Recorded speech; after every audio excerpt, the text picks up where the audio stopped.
Mesdames et messieurs, chère communauté des membres du Paper Jam Club et nombreux invités ce soir, bonsoir.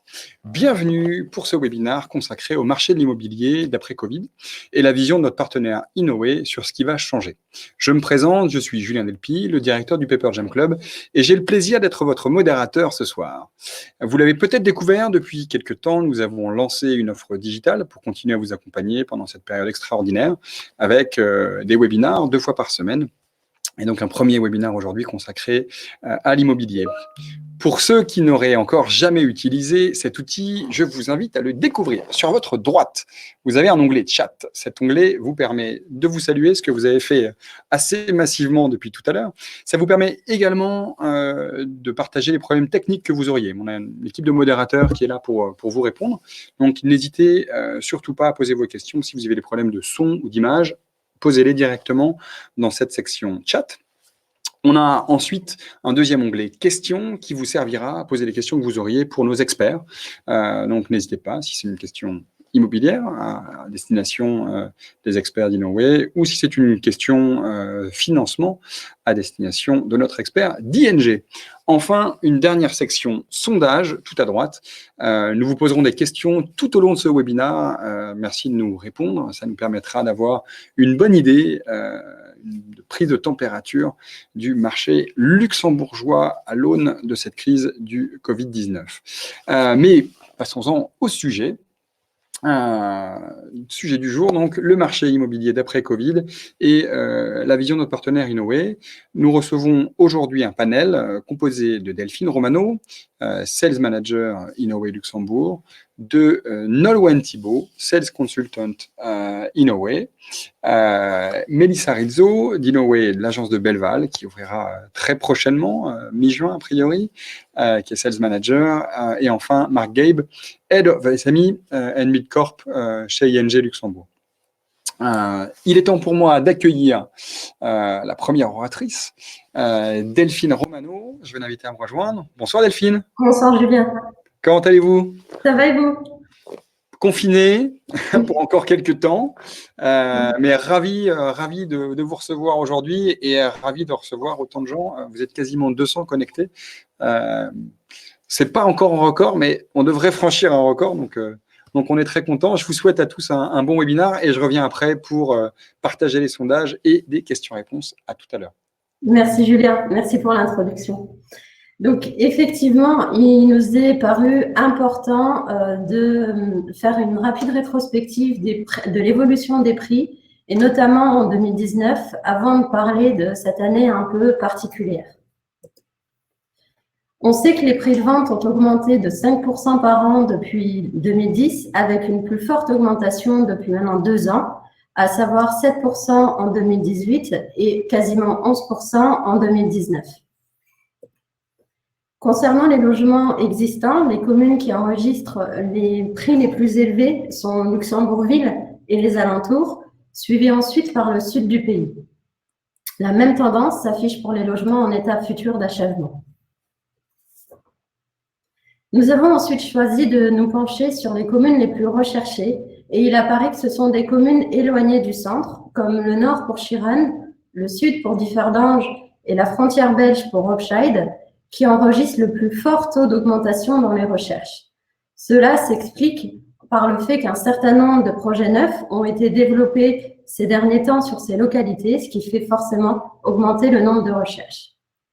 En ce qui concerne les prix de vente affichés, à contrario et sans étonnement, la Luxembourgville enregistre les prix les plus élevés avec une moyenne à 11 500 € par mètre carré, suivi par Niederanven et Ovald aux alentours des 10 000 € du mètre carré.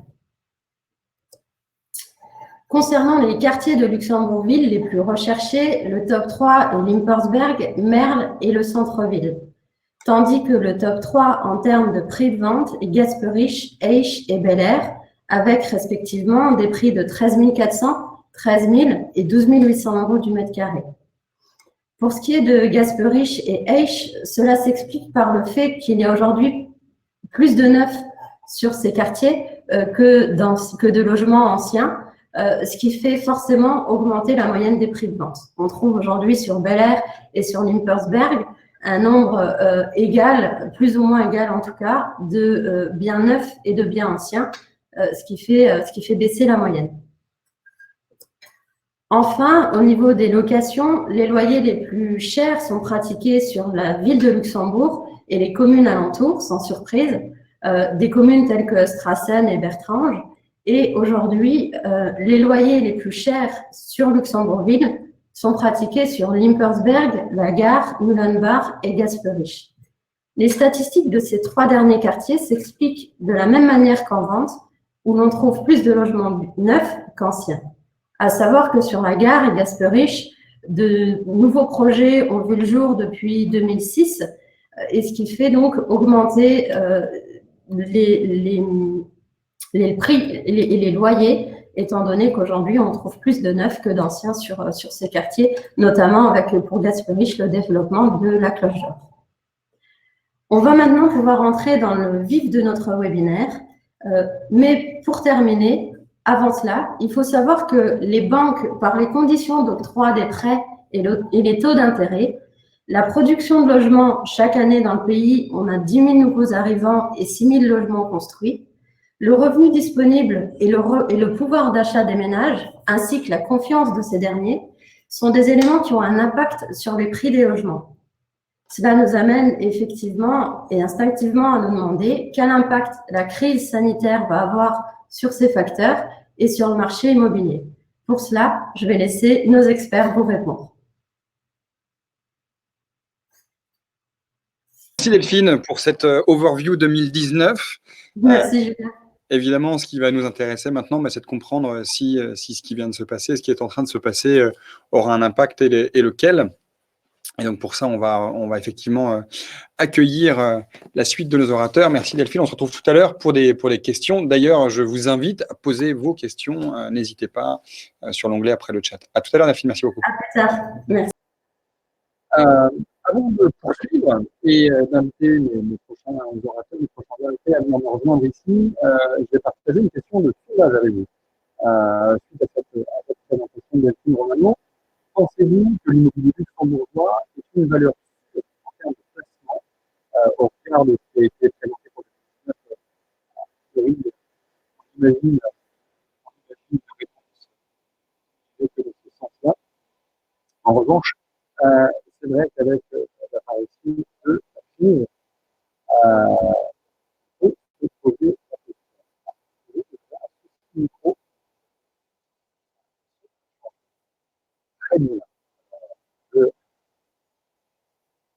vais essayer de comprendre. Je vais essayer de comprendre pourquoi. Et on voit encore plus. Je vais essayer de comprendre pourquoi. Je vais sortir.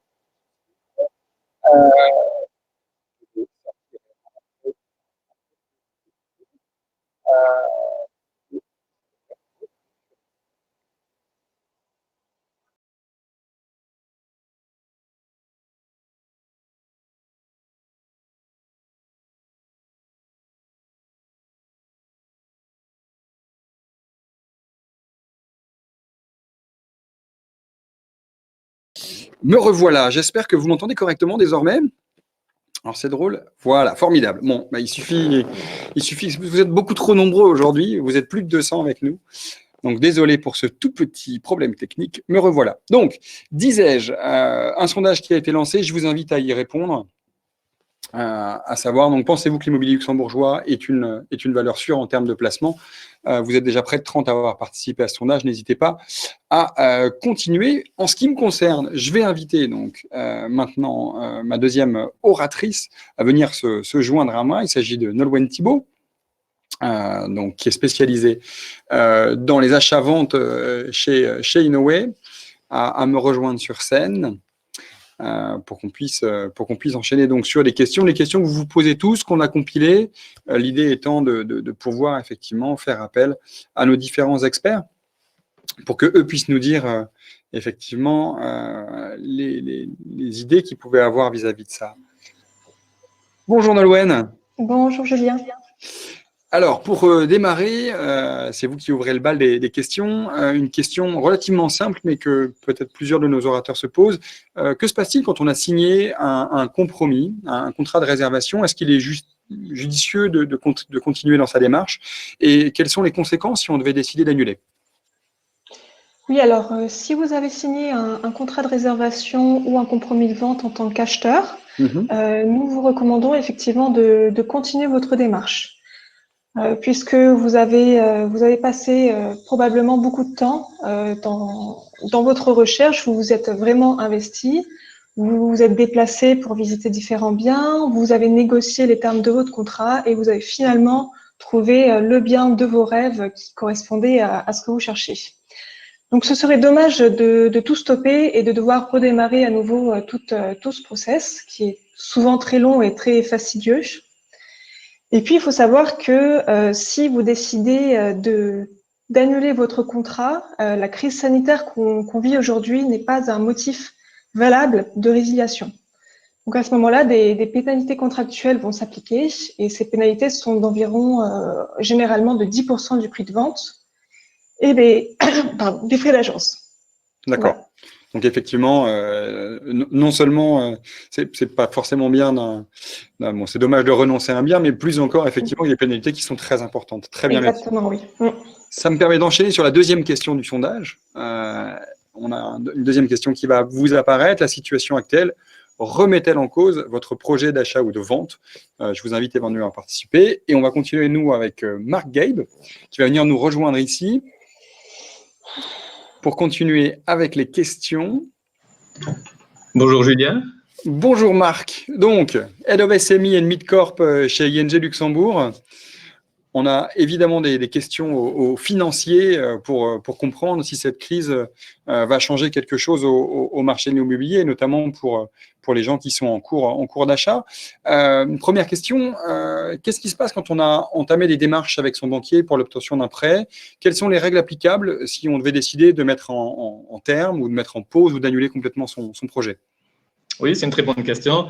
D'abord aussi, bonsoir à tout le monde et ravi d'être parmi vous.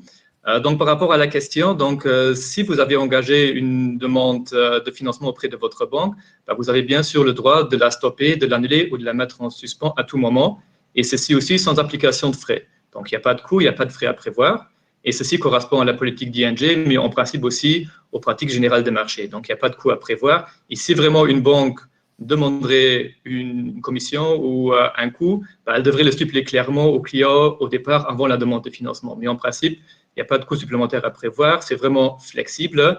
Par contre, comme généralement, en tant que client, vous avez signé un compromis, je reviens un peu à la question d'avant, c'est effectivement de regarder par rapport à ces clauses de compromis, parce que si vous annulez ou stoppez votre demande au niveau de la banque, on ne pourrait pas vous émettre un certificat de refus juste pour sortir du compromis. Donc, ça, c'est un élément important à prendre en considération également. Effectivement. Très bien. Merci beaucoup, Marc. Deuxième question pour continuer. Quand on avait déjà reçu une offre bancaire avant la crise, mais qu'on n'a pas encore signé l'ordre, les conditions de crédit pourraient-elles être modifiées, revues?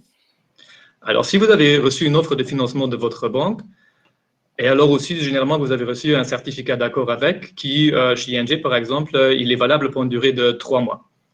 Donc, si ce délai il est passé, en fait, il est nécessaire de revoir et de restatuer sur votre demande. On devrait vérifier si les critères d'acceptation restent toujours valides ou s'il y a des choses qui ont changé. Donc, on devrait quelque part revalider l'accord. Mais pendant cette période-là de 3 mois, les conditions restent d'application.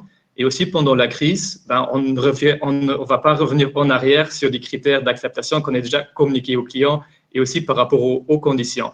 Donc, on invite aussi les clients de checker assez rapidement si ces conditions peuvent leur convenir et par la suite aussi nous reconfirmer leur accord pour qu'on puisse entamer le process par rapport à l'établissement des états contractuels qui va sécuriser aussi les conditions et bien sûr aussi les conditions de taux qui ont été communiquées.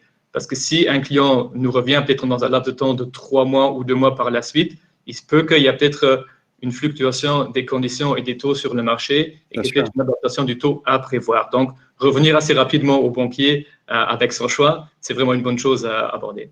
Oui, surtout qu'on peut imaginer qu'effectivement, les taux risquent de bouger et vers une direction qui, pour le moment, est relativement incertaine. Oui, tout à fait. Et aussi, les taux pour les nouveaux dossiers, au niveau d'ING, par exemple, sont revus de façon hebdomadaire et dépendent aussi de l'évolution des taux de marché. Bien sûr. Très bien. Merci beaucoup. On va continuer avec Mélissa Rizzo. Nous, on se retrouve se retrouve dans quelques instants, Marc, avec plus de questions. Je vais inviter Mélissa à nous rejoindre sur scène. Bonjour Mélissa. Bonjour Julien, bonjour à tous. Alors, on va continuer plutôt sur le marché locatif, en l'occurrence, qui est votre spécialité. Un locataire en place, ayant déjà résilié son contrat de bail, peut-il finalement décider de rester pour plus longtemps dans le logement? Question qui se pose parce qu'évidemment, je pense que plusieurs personnes ont dû renoncer à leur déménagement récemment. Oui. Alors, effectivement, si une personne a connu des retards de livraison au niveau d'un bien ou si le déménagement a été reporté, il faut savoir qu'en général, le locataire et le bailleur sont tenus aux droits et aux obligations du contrat de bail. C'est-à-dire qu'il faut respecter finalement ce qui a été écrit au sein du contrat. Maintenant, si un locataire souhaite toujours rester en place au sein de son logement, ce qui lui est recommandé, c'est finalement de bien prévenir en amont le propriétaire du bien en vue de trouver un accord à l'amiable. Si accord à l'amiable est trouvé, alors il y a un élément à bien garder en tête qui concerne l'aspect des contrats d'assurance, puisqu'en général, les couvertures prennent fin en même temps que le contrat de bail lui-même. Donc, s'il y a accord à l'amiable et donc prolongement au sein du logement actuel, il faut bien vérifier avec sa compagnie d'assurance qu'on reste couvert sur certains risques, par exemple le risque incendie. Si malheureusement aucun accord est trouvé entre les deux parties, c'est alors en général au tribunal de paix de trancher sur la décision, c'est-à-dire de dire est-ce que la situation de crise que l'on a connue et qui est exceptionnelle était un cas de force majeure ou non. Et il y a une décision qui sera prise du coup par le tribunal de paix. Il y a un élément à ne pas perdre de vue, toutefois, c'est que le locataire doit continuer à payer son loyer au propriétaire, bien évidemment. D'accord, oui, évidemment. Est-ce qu'il est possible d'effectuer des visites d'appartements à la location pendant le confinement et après le 11 mai? Parce que j'imagine que cette question doit bien évidemment se poser aujourd'hui. Effectivement, hier, nous avons entendu M. Bettel qui précisait que l'activité commerciale pouvait reprendre à partir du 11 mai, donc notamment l'activité immobilière. Donc, à partir du 11 mai, il pourra avoir des visites en vue de location. En attendant, ce que nous conseillons fortement aux gens qui auraient ce souhait-là, c'est de consulter les visites virtuelles qui sont en place sur les biens. Aujourd'hui, on a des outils qui sont très performants et qui permettent d'avoir une vue très détaillée et assez précise des biens pour lesquels on a un intérêt. Et on peut faire tout ça depuis son salon. Donc, je recommande fortement d'effectuer la démarche à toute personne intéressée et également de contacter notre agence ou toute autre agence immobilière pour bien poser les questions sur le bien concerné afin qu'on puisse donner le plus d'informations possible et s'assurer qu'on ne fait pas une visite pour rien, puisque aujourd'hui, la priorité reste évidemment la sécurité et la santé de chacun. D'ailleurs, à ce sujet-là, nous sommes en train de mettre en place et d'étudier des scénarios pour s'assurer que toutes les règles seront bien respectées au moment des visites. Donc, on pense notamment à la désinfection des poignées de porte, l'aération des logements avant et après les visites. Si le bien que l'on souhaite visiter est actuellement occupé par un propriétaire, demander au propriétaire de ne pas être présent au moment du rendez-vous pour limiter le nombre de personnes présentes le jour même. Le port du masque, mais ça, je vais pas le dire puisque c'est ancré et ça va être la tendance mode printemps-été 2020, je pense. Enfin, il y a beaucoup de choses sur lesquelles on est en train de travailler aujourd'hui et je vous invite à consulter régulièrement le site internet d'Inoé puisqu'on va publier quelles mesures de sécurité seront prises à notre niveau pour assurer la sécurité et la santé de chacun. D'accord, donc à la fois du digital et mine de rien, ça permet de faire un bon screening des appartements et de se rendre compte parfois que de toute façon, on ne le prendra pas pour plein de raisons. Et puis, les visites redeviennent possibles à partir du 11, ce qui est plutôt une bonne nouvelle parce que un appartement, c'est important. Donc, c'est important de pouvoir le visiter avant de se décider. Effectivement. Très bien, merci beaucoup Mélissa. On va continuer de nouveau avec Nolwenn Thibault.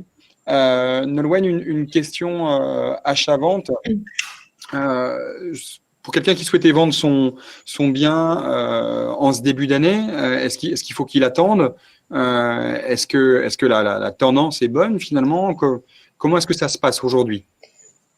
Alors, si vous aviez prévu de mettre en vente votre bien, donc votre maison, votre appartement en ce début d'année, Ce que nous vous conseillons, c'est de démarrer le processus de vente, mais d'attendre avant de publier votre annonce sur les médias.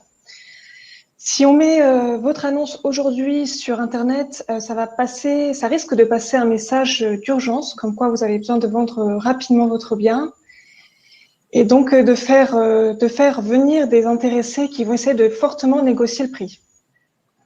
Voilà. Par contre, ce qu'on peut très bien mettre en place aujourd'hui, c'est tout ce qui est processus de vente antérieur. Donc, ça va être regrouper les documents, proposer une première estimation, rédiger les annonces, et puis on va pouvoir contacter nos clients qui recherchaient le type de bien que vous proposez pour être prêt le jour où on pourra reprendre les visites. Donc, normalement, la semaine prochaine, si tout va bien. Bref, être dans les starting blocks, quoi. Tout préparé pour pouvoir sortir et sans voir l'évaluation ou le prix, en tout cas, que les gens pourraient mettre sur un bien un peu dévalué par le fait qu'on pourrait sentir une urgence à vendre. Et surtout profiter de ce temps pour l'utiliser au mieux, quoi. Très bien, super. Je vais vous garder. On va continuer, Nolwenn, avec une deuxième partie de questions qui serait plus relative à l'après. Alors, même si on est un petit peu déjà dans l'après avec cette première réponse, mais qu'est-ce que ça va changer selon vous de façon profonde cette crise concernant le marché de l'immobilier résidentiel au Luxembourg et particulièrement sur la partie achat-vente? Alors, plusieurs choses. Déjà, au niveau du prix, c'est un petit peu la question que tout le monde se pose. Est-ce que les prix vont être modifiés par rapport à cette crise sanitaire? Aujourd'hui, il est très tôt pour donner une réponse fixe, mais on peut toutefois vous apporter des éléments de réponse. Donc, ce qu'on a vu, comme on l'a dit précédemment, c'est que le marché luxembourgeois est très dynamique. Les prix sont en constante augmentation depuis des années. Cette augmentation est liée à une forte demande. Donc, c'est une économie très stable, hein. Les gens viennent au Luxembourg pour travailler, pour s'installer. Voilà, donc on a de plus en plus de gens qui ont ce besoin de se loger. Et donc, aujourd'hui, on ne voit pas de raison qui ferait que cette demande baisserait d'un coup, en fait. Donc, pour le moment, aujourd'hui, on n'a pas de signal. On ne peut pas vous dire que les prix vont chuter d'un coup. Alors, peut-être que ça va un petit peu ralentir les premières semaines, effectivement, parce que les gens vont attendre un petit peu. Ils vont un petit peu attendre, voir comment est-ce que le marché réagit, comment est-ce que ça se développe. Mais pour le moment, en tout cas, nous, à notre niveau, on n'a pas de signes négatifs. Ensuite, voilà, ce qui peut aussi changer de par cette crise sanitaire, c'est les besoins des acheteurs et des locataires. On a eu un sondage récemment qui nous a dit qu'une personne sur 3 voulait maintenant un espace extérieur avec son bien. Donc ça, c'est par exemple quelque chose qui est probablement développé à cause du confinement qu'on vit aujourd'hui, bien entendu. On va aussi avoir des gens qui vont rechercher un espace bureau dans le logement, donc peut-être un logement plus grand, peut-être donc soit une pièce spécialement pour le bureau ou alors pouvoir aménager assez facilement un espace bureau parce qu'on prévoit que le télétravail soit généralisé, que ça devienne normal au Luxembourg et donc voilà, et donc on est beaucoup ou dans de personnes, un lieu dans une commune dans laquelle la qualité de l'internet est bonne. Ah oui? Ça paraît idiot, mais je pense que tous en télétravail, on a pu s'apercevoir parfois qu'en fonction de là où on habitait, on était plus ou moins bien de ce côté-là. Et c'est vrai qu'entre le bureau et puis les solutions techniques, c'est important. D'ailleurs, ça me permet de lancer la prochaine question du sondage. C'est une question à double tiroir. La première, c'est pensez-vous que la crise peut susciter de nouvelles opportunités pour un achat immobilier et le cas échéant, la situation actuelle vous fait-elle revoir vos critères de recherche? Si oui, lesquels? Vous venez parler effectivement du bureau, mais on peut penser à l'extérieur, on peut penser à ce genre de choses. Effectivement, je pense qu'on s'est tous aperçus là pendant ces quelques semaines de confinement à quel point on était content d'avoir un extérieur quand on avait un. Et pour le coup, c'était un vrai confort. On va continuer dans ces questions avec Mélissa Rizzo. Mélissa, on va parler du marché de la location.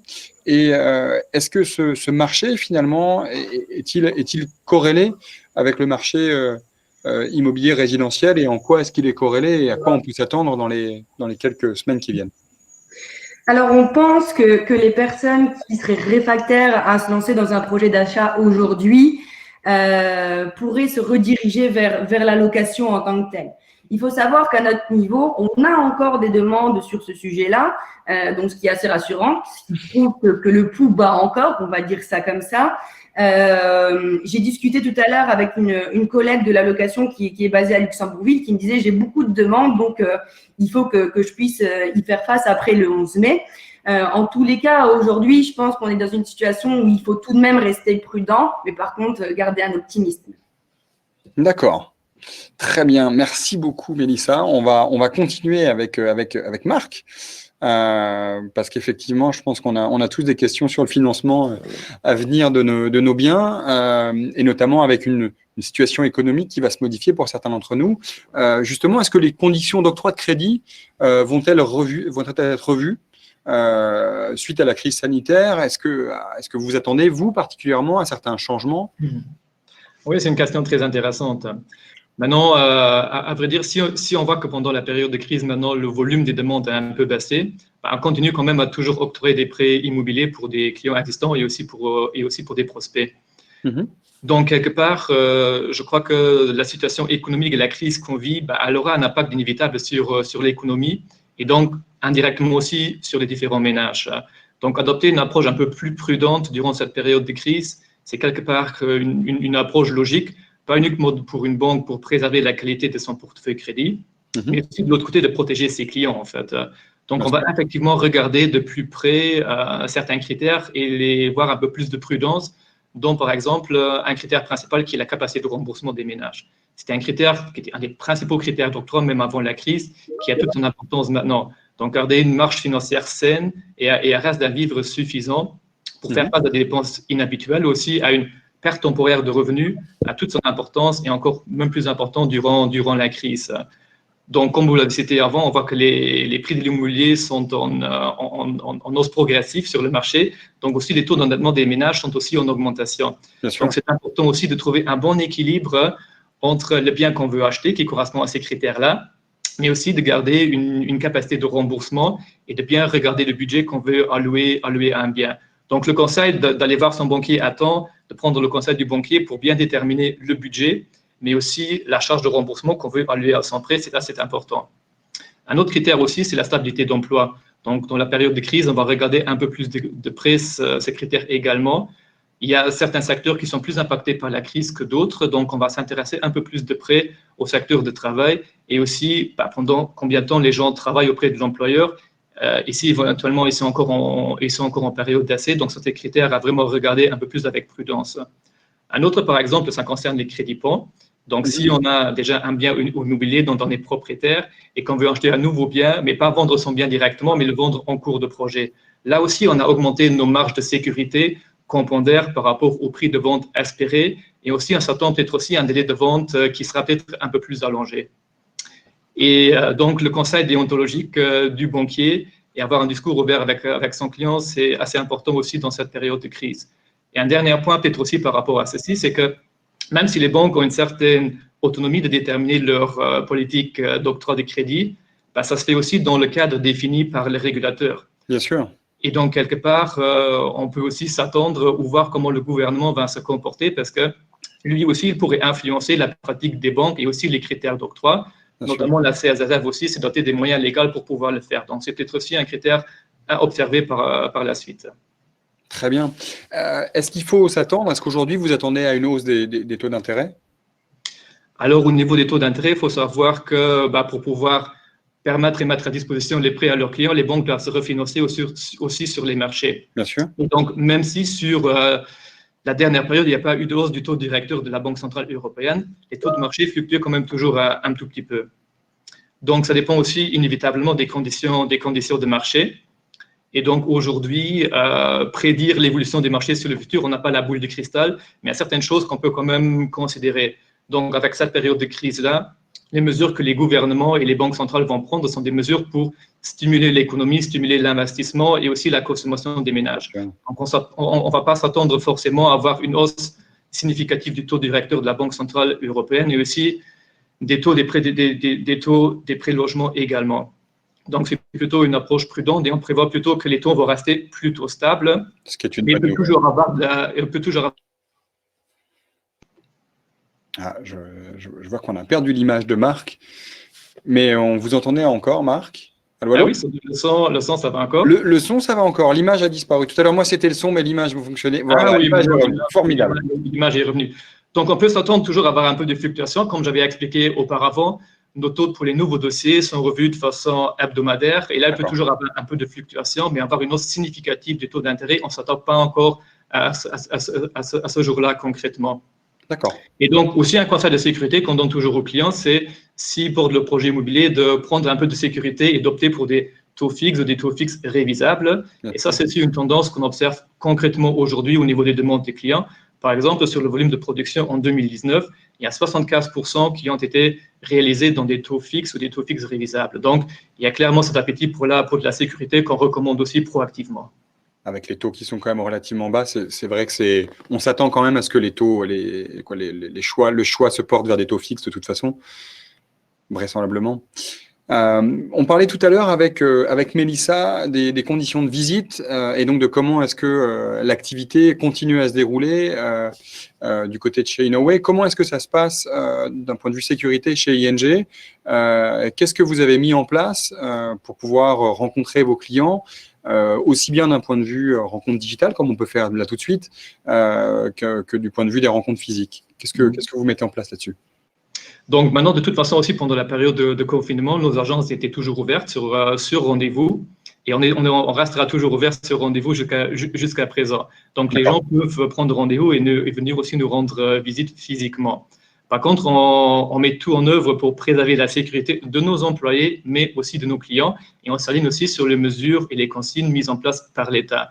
Donc il y a des règles claires. S'il y a une visite physique en agence, c'est déjà limiter l'accès du nombre de personnes en agence. Et de l'autre côté, pour pouvoir garder les mesures de distance de sécurité, et le port d'un masque aussi est obligatoire pour le client et pour le conseiller lors du rendez-vous. Donc là, effectivement, les mesures de sécurité, les précautions sont mises en œuvre. Mais surtout, pendant cette période de crise-là, on met en avant aussi le confort des solutions digitales. Parce qu'une bonne partie des besoins, surtout d'opérations courantes ou de besoins basiques, peuvent être réalisés à distance ou via un appel téléphonique. Donc, s'il n'y a pas vraiment de déplacement imminent nécessaire, c'est de prévoir les solutions digitales qu'on peut mettre en œuvre. Et même pour l'achat d'un bien immobilier, on a la possibilité, via notre site ing.lu/imo aussi, d'assesser sa capacité de remboursement, faire simuler son budget et aussi nous envoyer une demande de financement concrète avec l'upload de tous les documents. Donc, les clients peuvent, via digital, nous faire transmettre un dossier complet. Maintenant, comme l'achat d'un bien immobilier, c'est aussi une opération importante dans la vie, le conseil physique et le conseil avec les banquiers reste toujours d'application et toujours très important. C'est pour ça qu'on veut rester proche de nos clients pour pouvoir les conseiller, que ce soit via un rendez-vous physique en agence ou via d'autres moyens, que ce soit par téléphone, par conf call ou par tout autre moyen. On s'aligne par rapport aux besoins du client et même à distance, on veut rester proche de nos clients. Très bien. Merci beaucoup. Je crois qu'il va être temps de passer aux questions que vous, spectateurs, avez posées.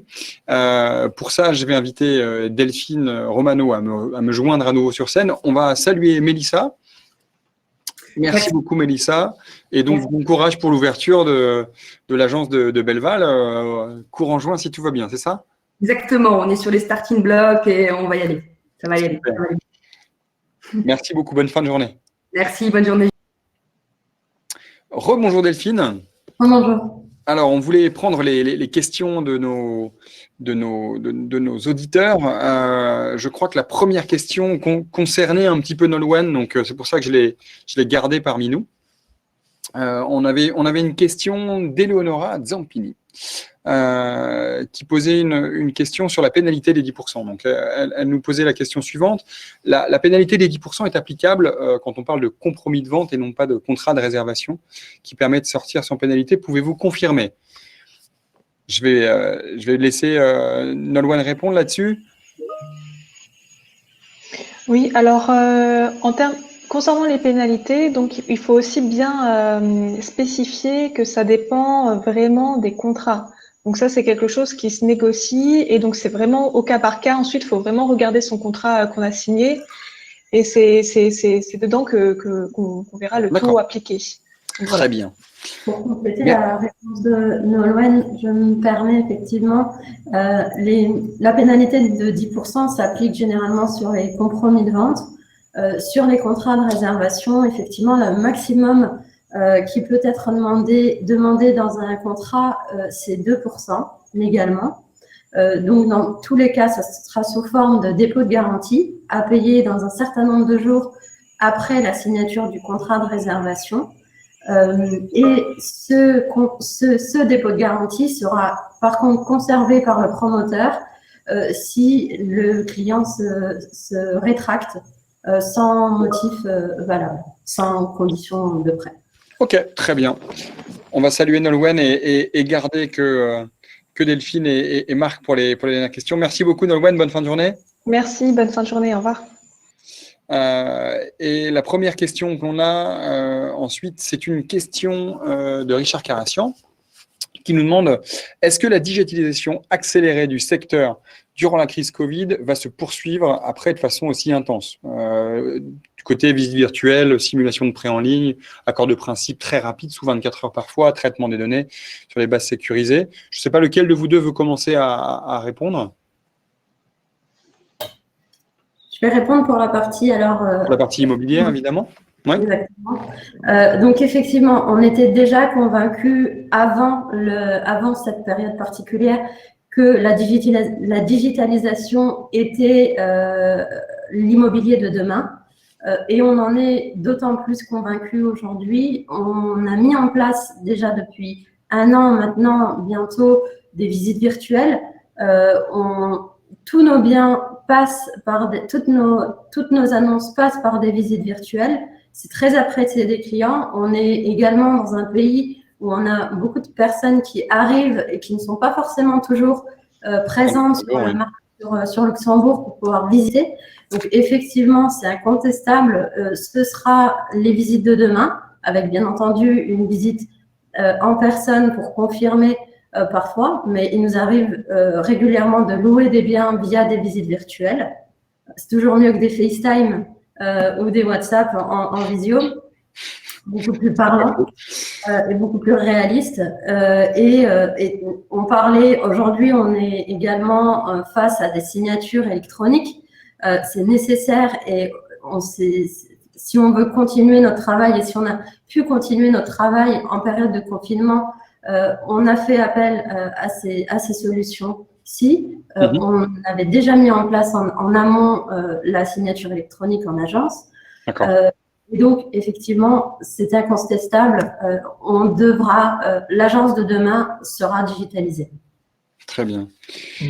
Marc, même si on en a déjà parlé un petit peu avant, c'est intéressant aussi d'avoir votre point de vue là-dessus. Est-ce que vous avez constaté une forme d'accélération et est-ce qu'on peut imaginer que des projets qu'on a pu voir se réaliser peut-être dans 2 ou 3 ans vont arriver bien plus rapidement en termes de digitalisation côté banque? Ceci vaut de même aussi pour le secteur bancaire. Donc, on travaille déjà aussi activement de pouvoir digitaliser plus notre chaîne aussi au niveau bancaire.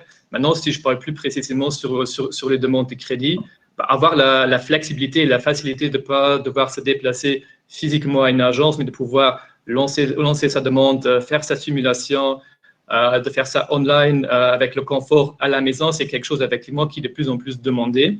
Et donc, surtout de pouvoir, les solutions qu'on met en place aujourd'hui, c'est de pouvoir déjà initier et lancer sa demande, de pouvoir faire la simulation du budget, uploader tous les documents, donc déjà donner un dossier complet à la banque. Par contre, on observe quand même aussi au niveau du besoin de client que comme un achat immobilier reste toujours un projet de vie et un projet très important, il y a toujours cette notion de conseil et de vouloir parler avec son banquier pour avoir du conseil reste toujours demandé et est assez important pour les clients. Donc, cette partie-là restera toujours, mais si de regarder aussi demain comment on peut mettre un peu plus de confort dans cette partie-là, peut-être pas nécessairement devoir prendre un rendez-vous dans une agence bancaire, mais le faire plus à distance, mais quand même toujours personnalisé et avoir cette notion de conseil. Et après, il y a d'autres parts du process qui vont être de plus en plus digitalisées, comme la signature des contrats, comme la partie du process qui nécessite moins d'interaction avec les clients directement et moins de parties de conseil. Mais c'est clair effectivement que voilà, il y a déjà des process et déjà la digitalisation qui est en train de se poursuivre aussi au niveau de la partie bancaire, qui sera encore accélérée par la crise. En un mot, et c'est une question pour vous deux, est-ce qu'on peut imaginer demain une vente d'un bien immobilier de A jusqu'à Z, aussi bien pour la partie immobilière que pour la partie banque, totalement en digital? Bon, même si, encore une fois, c'est un achat important et donc j'imagine pas que quelqu'un achète un bien sans s'être déplacé, mais on peut imaginer ça? Je dirais quelque part au niveau de la faisabilité technique, c'est des choses qui seront faisables demain. Le tout est de savoir aussi comment évolue le besoin des clients, comme tu avais à juste titre dit aussi. Donc, de voir aussi de rester quand même toujours proche et de voir dans quelle partie du process il y a de l'accompagnement qui est nécessaire et quelle est la partie du process, surtout par rapport au confort, qui peut être accéléré et plus digitalisé. Mais d'un point de vue technique, avec la signature électronique, on peut s'imaginer que le process pourrait être complètement digitalisé, même s'il faut être prudent et aussi d'être en ligne par rapport aux besoins et par rapport aux attentes des clients. Bien sûr. Delphine, j'imagine que pour la location, ça se fait déjà, du 100% digital, parce que vous devez avoir des clients effectivement qui sont à l'étranger, qui acceptent une offre d'emploi et puis qui peuvent venir qu'après. Sur de la vente, on peut l'imaginer assez rapidement, ça? Sur de la vente sur plan, bien entendu, si, comme je disais, on a des signatures électroniques, des dossiers en ligne, etc., donc c'est totalement possible et ça se fera de plus en plus. Sur ma vente ancien, également, les contacts seront limités, du coup, à une seule ou deux visites pour voir l'environnement, etc., visiter en réel le bien, mais le plus grand nombre de démarches pourra se faire virtuellement, effectivement. Ok, très bien. On va prendre la prochaine question qui est une question de Jean Dupuis qui nous pose la question suivante. Quelles sont les conditions à réunir lors d'un achat pour bénéficier des frais de notaire offerts par l'État? C'est une question qu'on s'est tous posée quand on a fait un achat à Luxembourg et à dire vrai, voilà, je ne sais pas quelle est cette réponse. Donc ça m'intéresse particulièrement également, Delphine. Ok, c'est une très bonne question. D'ailleurs, effectivement, on nous la pose souvent aussi en rendez-vous. Donc, il faut, pour bénéficier des frais de notaire offerts, entre guillemets, il faut déjà que vous achetiez le bien pour votre résidence principale, donc pour y résider, et vous devez vous engager à y résider pendant 2 ans. Voilà. Donc, les investisseurs ne bénéficieront pas de cette mesure qui est un nom, c'est le Belation Act. Et donc, vous n'avez pas des frais de notaire offerts, mais vous aurez chaque personne qui achète ça à Luxembourg bénéficie de 20 000 € de crédit d'impôt pour les droits d'enregistrement. D'accord. Donc, les droits d'enregistrement aujourd'hui à Luxembourg sont de 7%, 6 de droits d'enregistrement et 1% de droits de retranscription, ce qui fait 7 pour du résidentiel. Et donc, c'est sur ce montant-là que vous bénéficierez de 20 000 € de déduction. 20 000 € par personne, ce qui veut dire que si vous achetez à 2, vous bénéficierez de 40 000 €. Très bien. Oui, tout à fait. Je vais juste rebondir parce qu'en fait, offert par l'État peut peut-être être un peu trompeur. Bien sûr qu'il y a des réductions qui s'appliquent sur les droits d'enregistrement, sur les 7%, mais il restera toujours un complément de frais de transactionnel notaire qui restera toujours d'application. Et si vous avez recours à un crédit et qu'il y a une hypothèque qui doit être introduite, à ce moment-là, il restera encore toujours les frais d'ouverture de crédit qui resteront toujours dus. Donc, il restera quand même une petite partie de frais resteront quand même toujours dus. Mais par contre, comme les frais d'ouverture de crédit sont par exemple aussi déductibles fiscalement. Très bien. Très bien. Mais il me reste plus que, je crois, à vous remercier. Il y a encore quelques questions, mais qui parfois sont techniques. Delphine. Je voudrais juste… Imad Abachi avait une question. Avec plaisir. Alors… Ce sera effectivement ce que Nolwenn disait tout à l'heure, ma collègue. Il a demandé si le post-confinement va donner une préférence pour l'achat ou la construction des maisons. Oui, tout à fait. Il y a des tendances qui sont sorties de différents sondages, et notamment en France. Ça, on le verra par la suite, et c'est également pour ça qu'on vous a posé une question qui était dans le sondage, de savoir si vous avez modifié vos intentions, vos critères d'achat. Et bien entendu, on pourra, de ces résultats de sondage, vous les envoyer pour voir un petit peu la tendance. Mais j'allais les partager alors, en vous saluant ou avant ou après, en l'occurrence pour que vous puissiez tous en profiter. Alors, une des questions qu'on a posées à la suite de la crise, serez-vous plus vigilant par rapport à votre endettement? Les gens répondent massivement oui. Donc, il faut croire que l'épargnant et l'acheteur luxembourgeois, ou à Luxembourg en tout cas, fait attention à ses dépenses, parce que quand même 73% des gens nous répondent que oui, ils vont être bien plus vigilants vis-à-vis de leur endettement. Pensez-vous que la crise peut susciter de nouvelles opportunités pour un achat immobilier? Là aussi, vous répondez massivement à 83% oui, sachant que vous avez été plus de 100 à participer. De la même façon, sur la situation actuelle, vous a-t-elle fait revoir vos critères de recherche? Si oui, lesquels? La réponse qui revient le plus souvent, c'est « je souhaite absolument avoir un extérieur » à 27%. À 23%, vous nous dites « je choisirai mon futur logement par rapport à son environnement ». Paradoxalement, je souhaite avoir un bureau car je fais du télétravail. C'est la réponse qui revient le moins souvent. Donc, vous favorisez, vous privilégiez votre environnement de travail, votre environnement, pardon, pour y vivre, et un extérieur, mais pas nécessairement, en l'occurrence, d'avoir un bureau. Il y avait une question également sur « êtes-vous enclin à prendre des rendez-vous physiques avec votre banquier ?» Ça, c'est une bonne question pour Marc. Et en l'occurrence, 55% des gens nous disent que non. Donc, effectivement, c'est bien d'avoir la possibilité d'avoir également des rendez-vous en digital. Et la situation actuelle remet-elle en cause votre projet d'achat ou de vente? Quand même 40% des gens qui répondent oui. Donc c'est quand même relativement important, et il y a une évolution dans ce sens-là qu'à titre personnel, j'aurais pas anticipé, mais peut-être qu'effectivement des professionnels de l'immobilier ou de la banque avaient déjà senti ces tendances-là. Je crois qu'il y avait une ou deux dernières questions que vous vouliez traiter. Delphine, alors. Effectivement. Quelle était-elle? Alors, je partage avec tout le monde. La question, enfin le commentaire de Polo Lobo, effectivement, oui. C'est juste le compromis de vente vaut vente d'après la loi. Donc, théoriquement, effectivement, les clients sont engagés, les acquéreurs. Maintenant, effectivement, le compromis de vente prévoit une clause de pénalité si l'une ou l'autre des parties se rétracte du contrat. D'accord, c'est la réponse à un commentaire. Effectivement. Et il y avait une dernière réponse à une question? Ensuite, et pour finir, je réponds juste à Vincent Marc qui demandait quelles sont les conséquences sur l'immobilier de bureau suite au télétravail, au changement, etc. Je vous invite à prendre contact avec notre département Office qui pourra répondre précisément à votre question, mais on leur transmettra votre question et on vous répondra. Très bien, mais d'ailleurs pour toutes les questions qui ont été posées, c'est les questions qu'on transmettra aux personnes qui sont concernées, et de même on va repartager ensuite un contact et un call to action qui va permettre à toutes les personnes qui étaient connectées avec nous aujourd'hui de prendre contact avec vous si elles souhaitent échanger ou poser des questions plus avant.